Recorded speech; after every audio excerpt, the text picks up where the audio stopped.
Which one he was planning a relapse? Yeah. That's insane. Go get something to eat.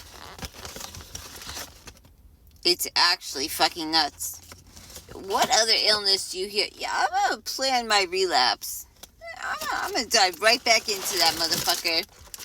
Why not? Come on. Don't be stupid. Don't be stupid. Why are you planning that relapse? What is it that's saying, come back to me, come back to me? Oh, you feel fat? You feel fat, ugly, and disgusting, so a relapse sounds like just the best idea in the world to fix that feeling? Did it ever fix that feeling when you were completely consumed by your eating disorder? That's what I thought. Don't be fucking stupid. You're running back to something that you've convinced yourself makes you feel better, but it doesn't ever. It just distracts you. And it doesn't even do a good fucking job at that. Go get food.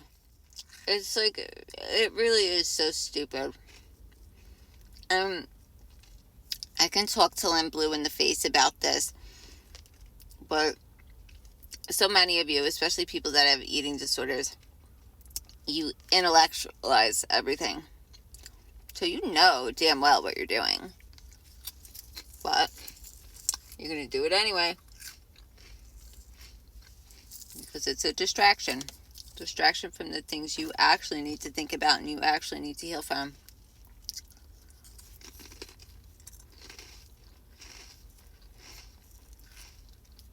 You're going to heal on your own time, but just know that there does come a point when it's too late. And you never know when that point's going to be. But you know when it's too late? When you're fucking dead. And there's no coming back from that.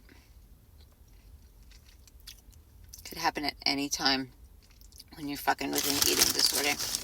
Doesn't matter how much you weigh. Does not matter how much you weigh. You can drop dead at any fucking weight if you have an eating disorder. I know you like to convince yourself that's not true.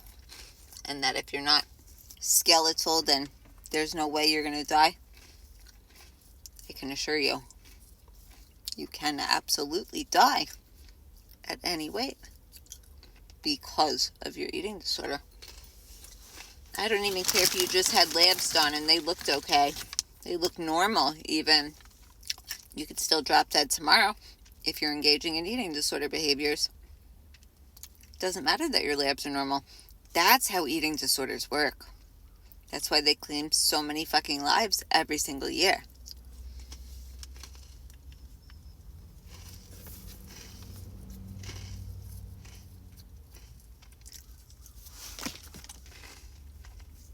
I may not know you guys personally, but I would be absolutely fucking gutted if I found out any of you dropped dead from this. I know people who have died from their eating disorder. It's one of them being a best friend. I mean, it wasn't just her eating disorder. She was an alcoholic too. But you know, addiction and eating disorders go hand in hand. It's the same thing. What do they say? Two sides of a different coin or something? Two sides of, you know what I'm talking about. What is that expression? Two sides of the same coin? But they're a different coin. I don't know. But this addiction, eating disorder, you develop these things for the same reason. And if you're lucky, you get them both. She didn't make it. She didn't make it. And then there's two other people that I know also. I wasn't close with them, but you know, I was in treatment with them. And they're dead too. One of them by suicide. They were anorexic and they took their own life. Suicide Awareness Prevention Month, whatever. 1 in 5 anorexics will die by suicide. 1 in 5 anorexic deaths is by suicide. I was almost that statistic. I was so fucking close. So close. That's what anorexia does. Even if that's not the thing that takes you out, your physical body giving out from your eating disorder, your mind is so fucking consumed and unwell that you're going to want to take yourself out at some point if you don't already. And it takes an insurmountable amount of mental fortitude to be able to live in a brain that wants to take themselves out all the time and not do it. All it takes is one moment of weakness. That's it. And I had quite a few moments of weakness, but I was lucky enough to have not been successful. But had the gun laws have been different, had they been different at a point, and this was like 3 years ago, I would not be here. I bought a firearm online, and they said, okay, it's ready for you to pick up. I went to the store to go pick it up, where they ran the background check. Now, Obama's administration they passed a bill.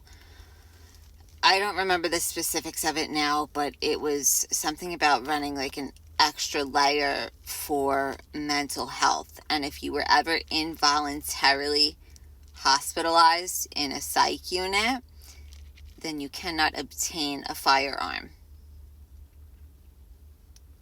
And I was. Absolutely was, because I had tried to take my life previously.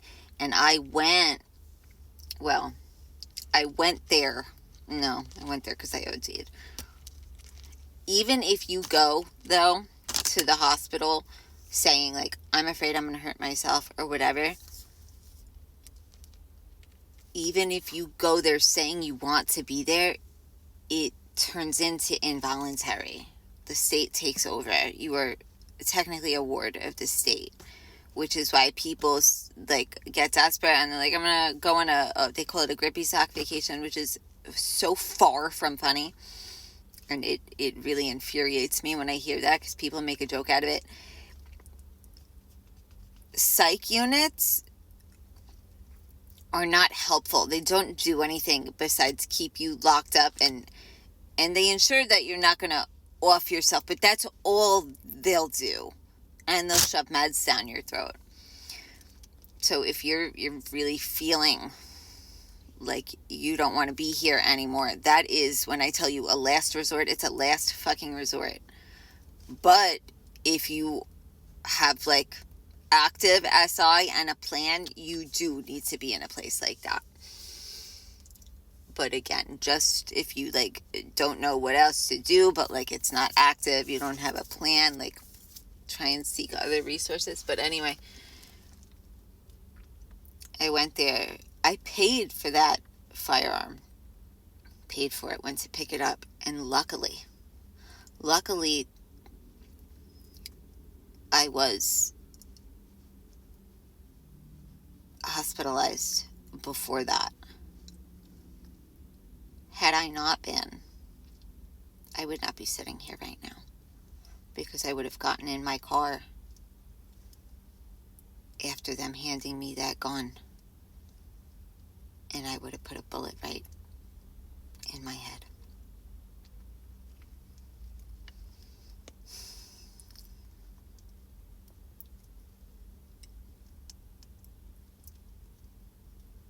Be kind to yourself.